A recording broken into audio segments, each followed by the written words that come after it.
Өглөөний мэдрэг зөвштэй өглөө ярилцлага нэвтрүүлэг эхэлж байна. За тэгэхээр өнөөдрийн нэвтрүүлгийн зочноор архив ерөнхий газрын үндэсний төв архивын ахлах, зааварлагч арга зүйч Бямб Долгор, за ESM олон улсын дунд сургуулийн багш Цолмон нар хүрэлцэн ирсэн байна. Өглөөний мэнд хүргэе. Өглөөний мэнд хүргэе. За тэгэхээр өнөөдөр бол одоо гоо бэхийгээд үзэсгэлэнгийн талаар бол ярилцахаар энэ суусан байгаа. Тэгэхээр одоо 3 дахь жилдээ зохион байгуулагдаж байгаа энэ үзэсгэлэнд бол одоо та хоёр маань 1-2 дугаар байр эзэлсэн гэдэг жаа шүү дээ, тийм ээ. Тэгэхээр одоо хизэнээс эхэлж энэ үзэсгэлэнд оролцож эхлэв. За ямар үе шат дараалалтай болдог үзэсгэлэн бэ? За баярлалаа, өглөөний мэнд хүргэе. За гоо бэхий үзэсгэлэн маань энэ жил 3 дахь жилдээ зохион байгуулагдаж байгаа. Ерөнхийдөө Бичиг соёл боловсролын төвийг үүсгэн байгуулагч бидний багш Ганбаатарын санаачлагаар эмэгтэй уран бүтээлчдэд зориулсан юм үзэсгэлэн хийдэг болсон. Олон улсын эмэгтэйчүүдийн баярын өдрийг ухтаад энэ үзэсгэлэн зохион байгуулагддаг. Тэгээ энэ жил 3 дахь удаага зохион байгуулагдаж байгаа. Үзэсгэлэнгийн шат дараалал гэх юм бол эхлээд өдөрдмжийн дагуу уран бүтээлчдийн бүтээлийг авна.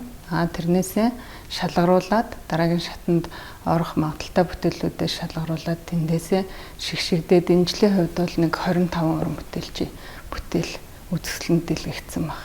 Тийм. 3 дахь жилдээ зохион байгуулагдаж байгаа гэдэг чинь анх одоо зохион байгуулагдахаас нь эхлээд оролцож ирсэн үү? Тийм.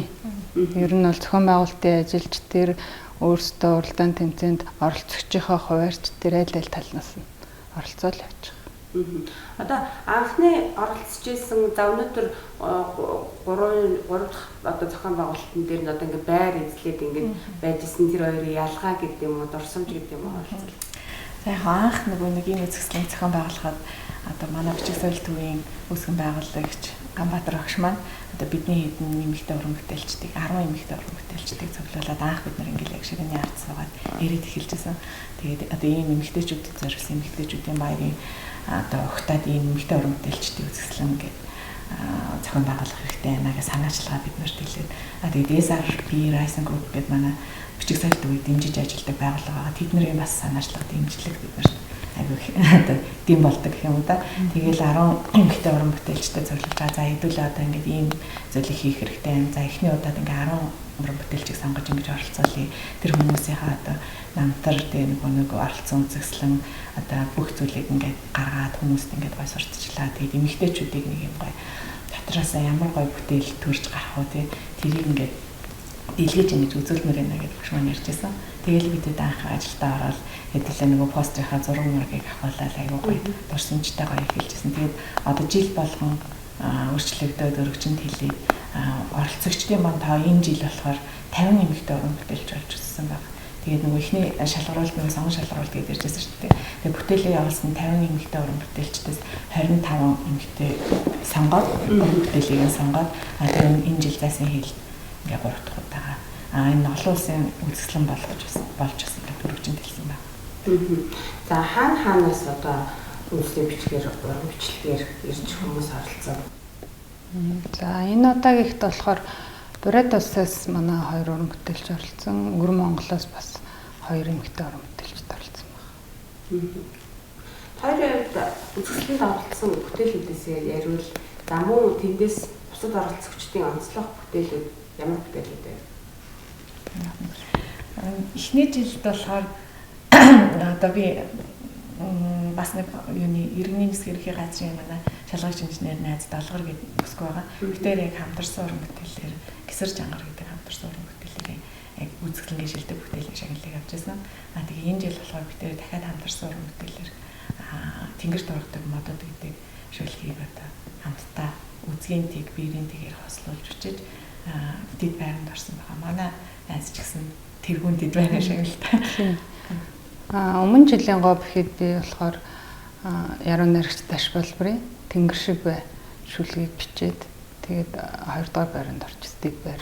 Энэ жил болохоор би өөрөө уран бүтээлээ хийхдээ эхлээд ямар үг сонгож авах вэ? Эмэгтэйчүүдтэй холбоотой гэдэг үгэн дээрээ их ажилласан л та. Тэгээд ерөнхий биерээр бичих чинь бас нөгөө нэг үсгийн тэг юмхам харагдах байдлаасаа ямар үсгийг бичвэл яаж харагдах вэ гэдэг талаа бидэд өөрсдөө аягүй сайн боддог учраас бодож байгаа. Тэгээд би ялдам гэдэг үгийг сонгож авсан. Тэгээд гоо ялдам гэдэг уран бичлэгээр бичээд тэгээд энэ нь болохоор дуучин чулуун чимгийн гой алдам гэдэг дуу сайхан гарсан юм лээ. Тэгээд шүлгийг бичээд тийм тэгж оролцсон байна. Тэгэхээр тойлоо одоо 10 жилийн үндэсний бичиг сурсан байх. Гэхдээ уран бичлэгээр цаашаа лавшруулж суралцъя гэсэн бодол хизэнээс төрсөн бай. Хизэнээс хичээл хийж эхэлсэн бай. Яг миний хувьд бол угаасаа үндэсний бичигтэй дууртай ер нь Монгол хэл онцгойлох хичээл сонирхолтой. Тэгээд тэр чиглэлийг ингээд уралдаан тэмцээн олимпиадад ордог юм зоригч байсан л 10 жил тахтаа. Тэгээд тэр чиглэлээр ингэж яшээ өгөөд Монгол хэлний багш болж байсан. Тэгээд анх бол уран бичгээр хичээлж эхэлсэн маань багшуулаад өнөөдөр удааг байсан. Дөнгөж ер нь ажилд орсон эхний жилдээ хойш жилдээ юм уу. Нөгөө сурагчдаа монгол бичиг яаж гой сонирхолтой сурах вэ? Тэгээд одоо тэр үед яг манай бичиг зорилтын Ганбаатар багш маань шанартайгаа нийлээд Монголын нөөц төвчөө гэдэг юм том үзэсгэлэн төрийн ордонд дийлэгжсэн байна. Тэгээд тэр үзэсгэлэн авах үзэл монгол бичгийн гайхамшиг юм биш шүү. Тэгээд тэр бичиг зорилтыг хамгийн түрүү нөгөө сургалт зарлахаар нь би ямартаж хамгийн түрүү бүртгүүлнэ гэж хүлээж агаад тэгээд анх очиж исэн. Одоо тэр үе маань бол баг 2014 он юм да. Тэгээд одоо өнөөдөр 25 он болсон юм баг 10 жил өнгөрсөн байна. Тэгээд тэр хүртэл багштайгаа ингээд монгол бичиг сураад монголчийн тгийг анханаас нь заалгаж тэгээд энэ хүртэл ингээд уралдаан тэмцээнд ороод өнөөдрийн тэр зүгээр энгийн одоо багш нараас энэ ихтэй уран бүтээлч болтол ингээд энэ хугацааг ингээд тулж өнгөрүүлсэн байна. Тэгээд мөн анхны маань зорилго бол яг сурагчтай хичээлээ гоё сонирхолтой заа хүүхдүүдтэй гоё монгол бичгийг гоё сонирхуул монгол бичгийн гоё гоо сайхан бүтээлч байдлыг ингээ харуулъя гэдэг анхны зорилготой сурч байсан.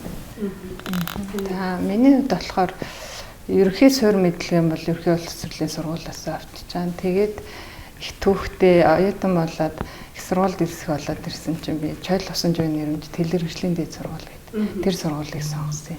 Тэндээ дахиад ихнээс нь монгол бичиг үзчихэж байгаа. Бид нарыг бүр анхан шатнаас нь өсөг үзэхээс гадна харандаагаар бичүүлээд эхэлдэг байхгүй харандаагаар бичүүлээд төмөр үзгээр бичүүлээд тэгээ биер бариулаад ингээ явдаг бүр дахиад шат дараалтай. Тэгээ ер нь мэрэгжлийн төвшөнд үзсэн.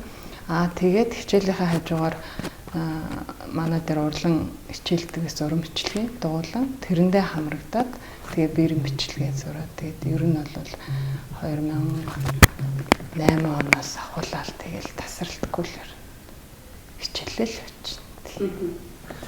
Мэдээж одоо үндэсний бичгээ уран бичлэгээр бичээд ингээд явхад бол одоо каллиграф гэдэг ярьдаг шүү дээ. Тиймээ тэгэхээр бол гоё байх. Одоо каллиграф бол аюулгүй хөгжөөд бэлэг дурсгал гэдэг юм уу аюулгүй их юм бол ажиглагтаад харагдаад байдаг. За тэгээд ер нь хэцүү юу ямар вэ? Одоо бичгэд тэгээд энгийн хүмүүс бас нөгөө нэг уншихад бас зүгээр энгийн бичлэгээс л арай жоохон хэцүү байх юм шиг санагддаг.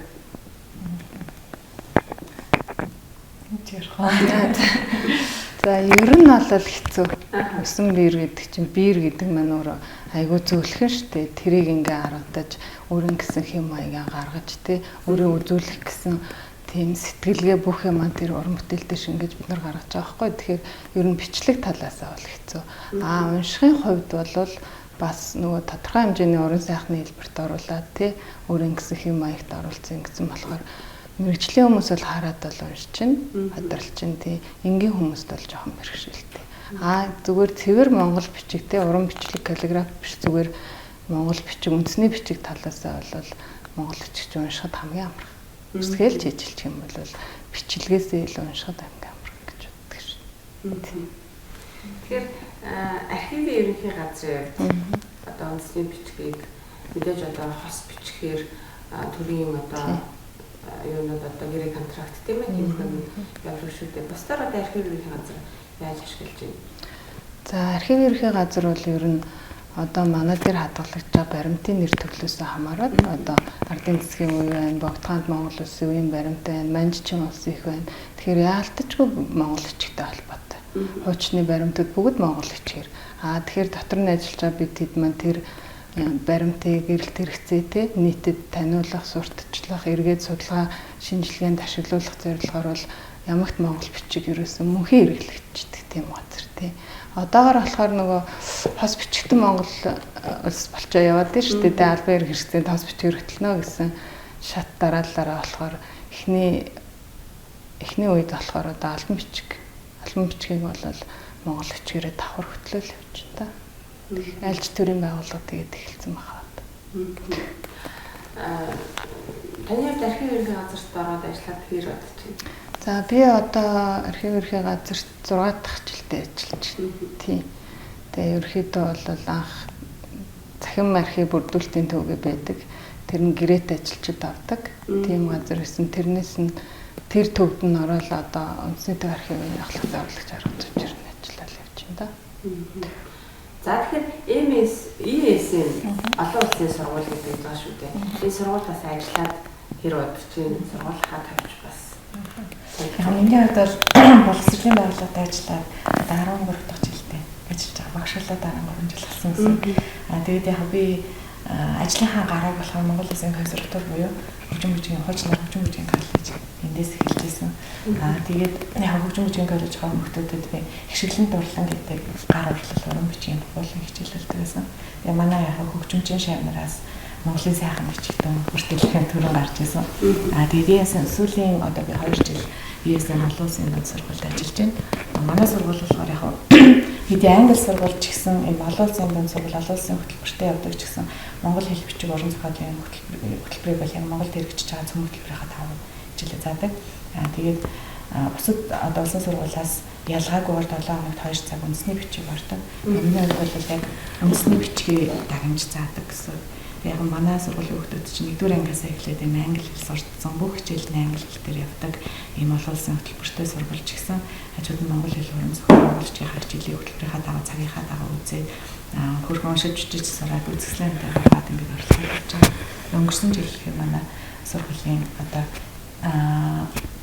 calligraphy club гэдэг стага тэн дээр сурагчид маань үзэсгэлэн гаргаж уран бүтээлээ гаргаж ингэж явж байгаа. Назаарчлаа найруулагч маань миг маслууд мэдэж байна. Хэний хүн миг мас? За энэ болохоор нөгөө бид хоёрын 2 дугаар байранд орсон. Одоо бүтээл энэ жилийн 2025 оны КОБХ-ийн зураг гарч байна.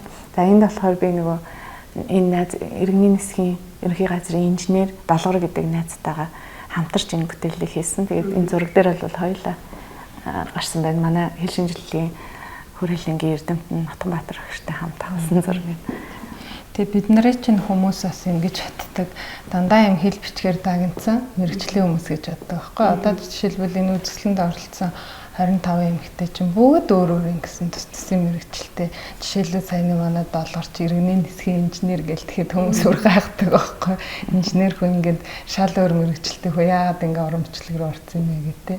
Тэгэхээр яг нөгөө өөрсдийнхээ хүсэл сэтгэл тэмүүлэл одоо мөрөөдлөөр л нийлсэн. Тэг нэг юмны төлөө тууштай зорьсон. Ийм л хэдийн эмэгтэй хүмүүс. Бид хоёр саяны үзэсгэлэнд нөгөө хамтарсан бүтээлээр 2 дугаар байранд орсон байхгүй. Тэгээ найз минь өнөөдөр ажилдаа болохоор ирж амжааг. Тэг яг нөгөө нэг гадаадад сурж байгаа манай найз ингээ монгол бичгийг мэдхгүй байгаа да өөртөө айгу одоо ичмэр санагдсан байна л да. Тэгээ Монголд ирээд би заавал монгол бичиг сурна гэд тийм зорилго тавиад энэ монгол бичгийн хамгийн сайн багшийг хамгийн сайн газрыг хайж аваад манай бичиг соёлын Ганбаатар агш дээр ирээд тэгээд энэ монгол бичгийг сурж исэн гэдэг юм юутай төвхтэй. Одоо бас нэг үе бодвол хүмүүс монгол бичиг тэр дундаа одоо уран бичлэгийг сонирхдаг болж одоо өстө нэг ямар ч мэрэгчлээ хамаагүй сонирхож сургалтанд сууж одоо ингэж өөрийгөө хөгжүүлдэг болсон байх шүү дээ тийм ээ. Сургалт нь ер нь хэр олон байдаг вэ? Монгол бичгийн сургалт биеийн бичгийн сургалт. Яг анхдаг чинь энэ бичиг соёл төв байхан. Тэгээд гадуур бол зөндөө олон сургалтууд хүмүүс сүүлийн үед ингэж ажилладаг болсон байлаа. Гэхдээ энэ нь болохоор нөгөө сая хос бичигтэн болж эхэлснээс хойш тэ хүмүүс ер нь нэлээд сонирхож байна. Бас нөгөө хэрэглээнд нэвтэрч байна. Хүүхдүүдийн нөгөө сурагчдын маань юм сэтгэл зүйн хүртэл ингээд өөр болсон. Одоо багш энийг ингээд хэрэгэлдэг юм байна шүү дээ. Бид нар одоо том болоод ингэнэ гэсэн үг. Тэгээ төрийн албанд орох юм бол монгол бичгийг хэрэглэнэ гэсэн үг гэдэг ингээд сэтгэл зүйнээс аягүй сайн бэлдээдэг чинь ерөнхийдөө энэ хос бичигтэн болсон бод бол монгол бичигтнүүдийн хувьд монголчуудын хувьд бол аягүй том үйл явдал юм боллоо гэж бодож байна. Тэгэлгүй яг хоо. За тэгэхээр мэдээж одоо хос бичигтэн гээд төрийн одоо бичиг хэргийн ажил болол хослсон ингээ явж байгаа гэж байгаа. Тэрнээс гадна одоо энэ монгол бичгийг ерөнхийдөө хүүхдүүдэд сурталчлан таниулах гэдэг тал дээр ер нь төрсгас гэдэг юм уу одоо соёлын яамнаас гэдэг юм уу ер нь ямар ажлыг явуулдаг юм бол. Одоо манай Монголд одоо зохиогдож байгаа олон улсын үзэсгэлэнгүүд байна л да. Одоо жишээ нь Мөнхтөнгөрийн бичиг байна. 2000 хэдэн оноос эхэлж яасан бэ Мөнхтөнгөрийн бичиг чинь 14. Тийм. Монголын сайхан бичигтэн гэдэг уралдаан байна. Хүмүүн бичиг сайн Монцом агентлагаас зохион байгуулдаг юм үзэсгэлэн. За тэгээ бичиг соёл үзэсгэлэн байна. Бас уламжлалт үзэсгэлэн жил болгон болдог. Тэгээ одоо шинс гэдэг каллиграфийн үзэсгэлэн. Ерөнхийдөө энэ монгол бичигтэй холбоотой энэ уран бичгийн монгол уран бичгийн юм үзэсгэлэнгүүд хүүхдүүдэд олон нийтэд нэлээд хүрдэг гэж боддог.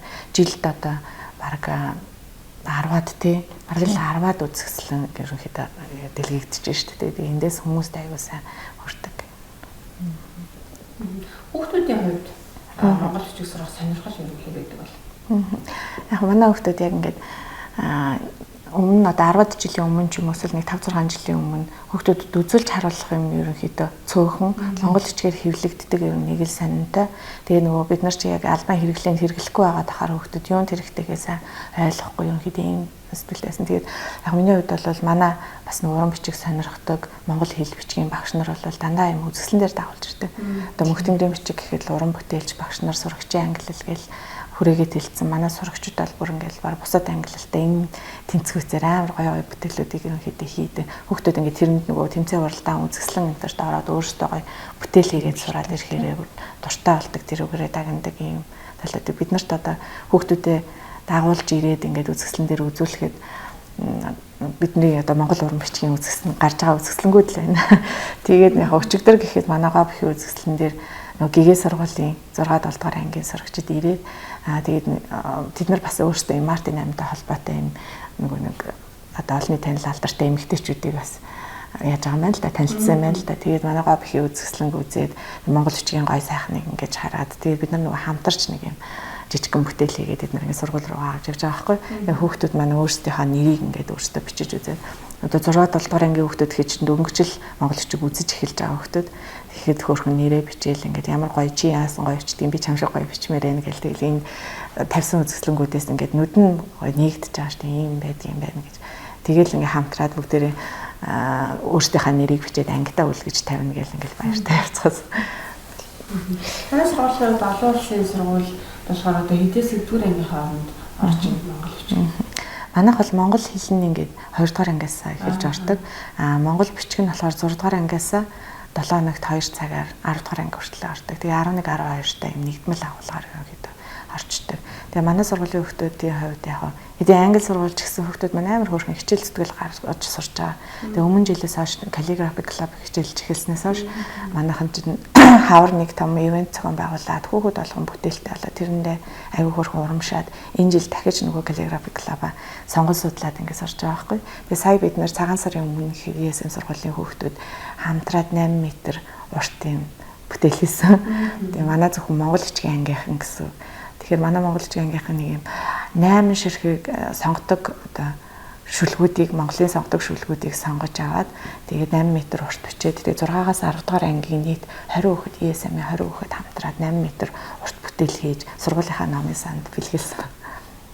Тийм. Ерөнхийдөө бол таан сарын эхний 7 хоног чинь нөө бичвэсгийн баярын өдрүүд гэж явдаг шүү дээ. Тэрийг ухтаад одоо ерхий боловсролын сургуулиуд ч юм уу тий өөр төрийн албан төрийн байгууллагууд ч юм уу тэр аяныг ухтаад байгууллага дээр ч юм уу зохион байгуулах тийм монгол бичгийн сургалтууд гаднаас сургалт авах тийм арга хэмжээнүүд одоо харьцангуй ихссэн байгаа сүүлийн үед л тэгж харагдаж байгаа. Тийм. Яг тэгтэй нөгөө байгууллагаараа монгол бичгийн сургалт авч сурж байгаа байхгүй. Ялангуяа төрийн байгууллагууд тийм төрийн байгууллагч албан агчдаа сургаад байгаа шүү дээ тодорхой хэмжээгээр тийм. Тэгээд хүүхэд багчууд хамгийн хүргэх нэг гарцсан нь бол манай EBS хэл уран зохиолын багш нар л байгаа. Тэд нар маань өөрсдөө энэ тентгийн сургалтанд сууж гин үзэсгэлэн уралдаанд оролцож гин эргээд нөгөөхөө хүүхдүүддээ зааж гин заахгүй маа гэхэд гарсан үзэсгэлэн болгон дээр дагуулж ирээд үзүүлж гин те. Гэхдээ нэг үеийн бодвол харьцангуй ерөөхдөө сайжраад байгаа монгол бичгийн хэрэглээ. Төр засгийн хувьд гэх юм бол одоо энэ хос бичигтэн болсноор ямар ч байсан эхний шатаа тавьсан. Тийм болохоор цаашдаагаагүй хөгжлөх байхаа л гэж бодож байна.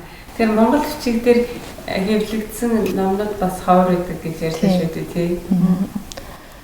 Яг нөгөө одоо багш нар ч юм уу монгол бичиг судлаач нар жижиг гарын авлагууд тэ нөгөө дааж дуурайж бичих тийм дэвтрүүд тиймэрхүү зүйлүүдийг ер нь нэлээд олширсан байлээ. Ялангуяа энэ жилээс ингээд намын дэлгүүрүүдээр харж байхад тийм монгол бичиг заа гарга зөө, хичээнгүй бичиг заа гарга зөө.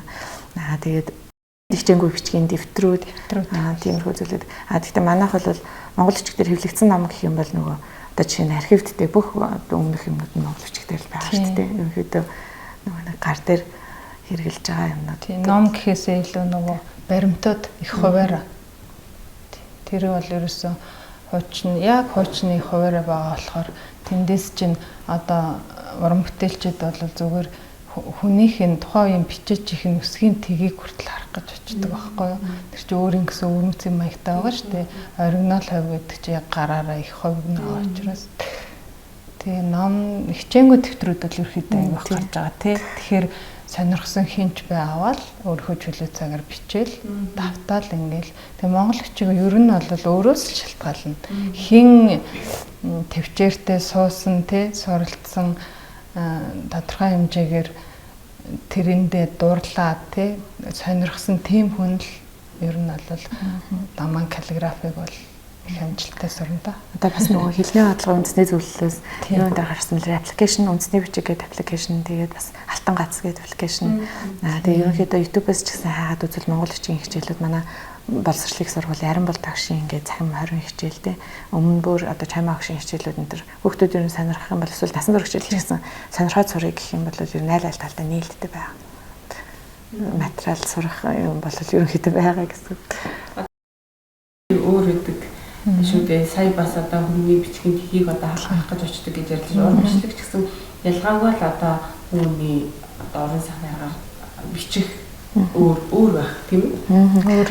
Яг бид нар чинь ингээд бүр нэг багшийн шавнарч гэсэн бүгд яг өөр ингэсэн онцлогтой. Тэгээд уран бүтээл хийхдээ ч гэсэн ер нь баг ингээд өөрийнхөө нэг юм дотоод одоо мэдрэмж одоо үзэл бодол өөрийнхөө бүх зүйлийг ингээ гаргаж харуулж байгаа юм шиг надад тийж санагддаг шүү дээ. Бид нар одоо ингээд бичиг соёлынхан гэвэл ерөнхийдөө ингээ хүмүүс харуулж авах адилхан тэгтэй байж магадгүй. Тэгээд бибиний ха бүтээлийг харах нь бүгд өөр өөрсдийнхээ ялгаж тэгээ. Яг нэг хувь хүний өөрийнх нь тэр онцлог бичгийн хэвд бол ялтчихгүй гарч.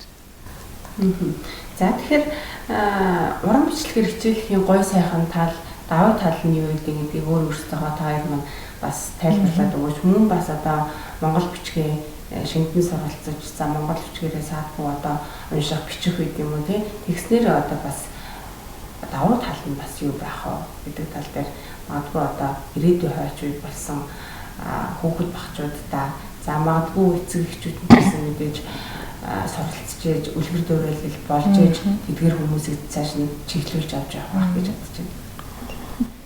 За миний хувьд гэх юм бол юу вэ? Монгол бичгийг сурах даваа тал өөрийн хэрэгцээ гэдэг үсэх юм бол за дамаан каллиграфик сурсан нь бол хүнийг ерөөсөн одоогийнхоор бол нөгөө бясалгал хийж байгаа юм шиг болдог байхгүй. Зүгээр өөрөө хийх юмдаа төвлөрөл энийг яаж хийх үү гэдэг өөрийнхөө дотоод сэтгэлдээ дүрслэлтэй тэр чинь маш олон цагаар уухгүй бичнэ штэ. Одоо нэг бүтээл хийхэд бол бид 10-20 удаа бичиж үзэж байгаа, копиж байгаа. Тэгээд тэрнээсээ за энэ л болох юм байна да гэснийгээ авдаг. Тэрийгээ уралдаан тэмцээндээ оруулдаг юм аа. Монгол бичиг сурснараа ямар даваа талтай бэ гэх юм бол одоо өнөөгийн нийгмийн яг орчин үеэрээ ярих юм бол энэ чи одоо ажил мэргэжил дээр гарсан ч гэсэнтэй цаашдаа даваа тал болно шүү тэр хүний. Тий ядаглаад хамгийн ихэнд монгол бичгтэй гэдэг юм бол захын байгуул ямар сайн бэ гээл тий тэр хүний чи өөрийнх нь мэргэжил нь олоо явчихж байгаа болохоор тий. Яг тах юм бол шавнартаа ингээд захиж одоо хилдэг гэх юм уу дандаа ингээд одоо ухамсарлуулах гэдэг ингэж хилдэг үг маань гэх юм бол за та нар ямар ч тач ингээд олон улсын сургууль сурж байгаа тийм манай бүх хүүхдүүд л ингээд дэлхийн давцанд ер нь Монголын одоо ирээд болсон хүүхдүүд дэлхийн давцанд гарна энэ тэнд очиж ингээд сурна. Тэгээд энэ монгол бичиг бол яг бидний ингээд өөрсдийн маань бичиг тэгээд бид нар одоо ингээд олон улсад гарах юм бол бид нар бүгдээрээ адилхан ингээд Аз царайтай тэгэхээр чамайг Чайна юм уу эсвэл Корея юм уу ялахгүй тийм учраас чи бол энэ үндэснийхаа бичгийг ингээд өөртөө тээж авах юм бол чи ингээд дэлхийн өнцөг болон бүрт чи өөрөө Монгол хүн байна. Монгол хүн байна гэдэг бол Монголынхоо өв соёлыг бичиг соёлоор ангиж бусдаасаа ялгарах хэрэгтэй. Тийм учраас чи дэлхийн өнцөг болон хаан ч авсан гэсэн өөрийнхөө бичгийг сайн сурсан байх хэрэгтэй. Тэгээд бусад одоо чиний бүх чадрууд дээр нэмж монгол бичгтээ өөрийнхөө үндэсний бичгийг мэддэг байна гэдэг бол чиний давуу тал чадвар болно гэж л хүүхдүүдэд цагтдаг. Мэдээж дэлхийн үндэсний бичиг гэдэг бол одоо үндэсний дархлаа гэж одоо ер нь яриад байгаа. За дээрэс нь их орны тусгаар тогтнол ондооших одоо гол чухал зүйл бол одоо бичиг соёл гэж ярьдаг шүү дээ. Тэгэхээр мэдээж одоо ерхий боловсролын сургууль бол мэдээж хүүхдүүдэд тэр талаар л мэдлэг мэдээллийн хангалттай өгж байгаа. За эцэг эхчүүд ч гэсэн одоо энэ тал дээрээс анхаарч үндэсний бичгээ бас сурах зүйтэй хаа л гэж миний хувьд бодож байна. Би гэхэд жишээлхэд болоод аюул муу уншихтаа бичиж бол чадахгүй шүү дээ. Одоо жишээ нэг байгаа байхгүй. Харин үндэсний бичиг яхав сурахтаа багш хүний талаас ярих юм бол ерөнхийдөө нэлээд систем дараалттай юм сурах хэрэгтэй гэж боддог. Тэгээ ангийнх нь өөрийнх нь агуулгад яг тэр зүйлийг шингээгээд өгсөн байдаг. Тэгээ хүмүүс нөгөө нэг яг нэг юм амьсгаагаар сурах гэдэг ч юм уу нэг жоохон уншихад хэцүү энэ чинь нэг юм өөр дуудлагатай дуудлага бичлэг галхин ингээд зурдаг энэ төр гэж ярьдаг. Тэгээ миний бодлоор яг 6 дугаар ангидаад ингээд өсгөндөөдөө сурсан бол тэгээ галгаас ингээд хөргүүлж сурсан бол 7-доо ингээд яагаад тэр ийм дуудлагатай байгаад байгаа яагаад ингэж одоо уул гэдгийг агуулаа гэж бичдэг уншдгийн гэдэг талаас нь 7 дугаар ангид яг урт хос их шин хичээл дээр ингээд ороод үзчихдэг байхгүй. Тэгээ 8-9 дугаар ангидаа илүү жоохон гүнзгэрүүлээд 10 11-т болохоор нэлээд нарийн тэр нөгөө бүтээний задлал ямар угаа ороод явчихдаг гэсэн. Тэгэхээр ингээд систем дараалттайгаар хүүхдүүд яг хичээлдээ анхаараа сайн сурах юм бол ерөөдөө сурах одоо маш боломжтой. Тэгээ эцэг эхчүүд бол яг энэ жил хандлагаас нь харж байхад хос бичгтэн болсноос хойш нэлээд ирнэ. Одоо ингээд төрийн албанд орчлоо шүү дээ. Тийм болохоор заавал энэ хэрэгтэй шүү дээ. Бол сурчвал хэрэгтэй гэсэн тийм хандлагатай болцсон байл. Ер нь одоо магадгүй төрийн албаагч болохын тулд зайлшгүй нэг шаардлагатай зүйл нь бол одоо Монгол бичгтэн одоо монгол бичиг сурсан байх шаардлагатай болж таарах нь шүү дээ. Энэ бол тийм ээ. Түрүүний асуултан дээр нэг одоо нөгөө бүтээл хийх тухай ингээд ярьсан чинь ямар давуу талтай вэ гэдэг. Яг үндэсний бичгээр ингээд өөрөө сураад уншиж сурчсан хүүхэд бол ингээд уран бүтээл хийхэд одоо айгүй олон талын чадвартай давуу талтай болдог. Тэгэхээр нөгөө зөвхөн одоо монгол бичиг унших бичиг талаас биш хоозын талын, дизайны талын, зохиомжийн талын ингээд юм жоохон урлаглаг талаараа нэлийн хөгждөг юм. Тэр нөгөө хүүхдүүдийн дотоод юм мэдрэмж гоё юмнуудыг илүү их ингээ хөгжүүлж өгдөг гаргаж өгдөг. Тэгээд энэ чиглэлээр хичээлсэн хүүхдүүд ерөнхийдөө за би нэг юм урлагийн гооцооч ч юм уу те ингээ дизайн ч юм архитектур ч юм уу тиймэрхүү мэрэгчлэр сургууль ер нь болох юм байна гэдэг тийм баримжаагаа олж авдаг гэх юм уу та. Ер нь л одоо уран зургийн бас л нэг төрөл ихэд одоо бас буруудах байхаа гэж бодож байна тийм ээ. Яг тэрэн дээр л нөгөө нэг бичиг үсэг уран зураг хоёр жоохон тустай ойлголт. Гэхдээ урлаглаг талаас нь нэг зүйл ч гэсэн яг нэг бичиг үсгийн талаас бол монгол уран бичлэг аль болох нөгөө зурагтай холилдолгүйгээр яг үндсэн уламжлалаа ингэж авч явж тэрний гой сайхныг ингэж үзүүлэхийг ингэж зорддог. Уран зураг бол арай жоохон тустай асуудал. Жоохон холилдоод ирэхээр арай жоохон юуг болчдөг тий. Тий. Холилдож ирэх болохгүй арай тий. Мэргэжлийн бус хүмүүсийн нүдээр бол зураг бичиг хоёр ингээ хамтраад гарахад бол ямар гоё юм бэ л гэж харна. Яг мэргэжлийн хүний талаасаа бол бичиг гэдгээ тустай ялгаж аваад гол юм чинь уран бичлэг штэ гэдэг утгаараа тий зурагтай холиод бол дамаа мана багш нэг тийм зарчим бий тий. Энэ зургаар хийж сурсан гэдэг бүр яг ингээд байдаг тий. Тэр нь зөвхөн мэргэжлийн бас хүмүүстэй л аюу гоё сайн харагдаад тий. Тэр нөгөө бичиг соёл гэдэг чинь өөрөө тустай энэ соёл, тустай урлаг, тустай нөгөө өсгийн урлаг гэж яддаг юм дээ тий. За бас тийм учиртай байна тийм ээ. Бас нэг мэдлэг мэдээллийг бас үзэгчд маань хүлээн авсан баха. За тэгэхээр та хоёртоо ажилтнанд болоод цаашдаа одоо уран бичлэгийнх нь бүтээлүүдэд өндрөөс өндөр амжилтыг хүсье. Тэгээд нэвтрүүлэгт маань ирж уран бичлэгийн талаар мэдээлэл өгсөн таартай баярлалаа. За баярлалаа. Нэвтрүүлэгтээ урьж харилцуулсан баярлалаа. За баярлалаа. Тэр их хөлийн ярилцлагын нэвтрүүлэг маань энд хүрээд төгсөж байна. Нэвтрүүлэгтээ хамт байсан үзэгчдээ бүхэндээ баярлалаа. Баяртай.